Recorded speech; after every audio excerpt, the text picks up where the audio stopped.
Hi, very good evening, friends, fans and viewers. আমি স্মিতা শাস্ত্রী। আমি চলে এসেছি আজকে মিথুন রাশি মানে জেমিনির এই ভ্যালেন্টাইন্স উইকের জন্য একটা লাভ লাইফ প্রেডিকশন নিয়ে, যেখানে আমি সবটাই একটু একটু করে কভার করব। সিঙ্গেল যারা আছে তাদের জন্য বলছি যে জেমিনি যারা মিথুন রাশির সিঙ্গেল পিপলস আছে তাদের লাইফে কিন্তু রিলেশনশিপের ইন্ডিকেশন আসতেই পারে।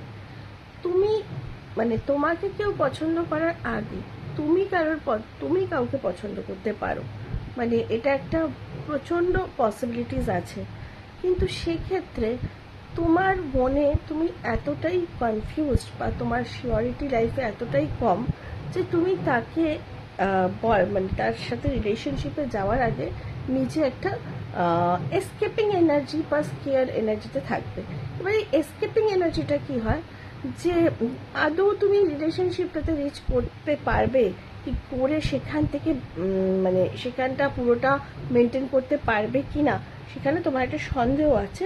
সেই কারণে কিন্তু রিলেশনশিপে যাবে কি যাবে না ভাবতে পারো, সেটাতে একটা কনফিউজিং এনার্জি দেখা যাবে। এবং যদি যাও সেখানে তোমার একটা এসকেপ করার মানে নিজেকে কোথাও গা বাঁচিয়ে চলার পসিবিলিটি থাকবে। ঠিক আছে, অপরচুনিটি কিন্তু আসবে রিলেশনশিপের, সেটা অন্য কারোর ভালো লাগার থেকেও তোমার ভালো লাগার চান্সেস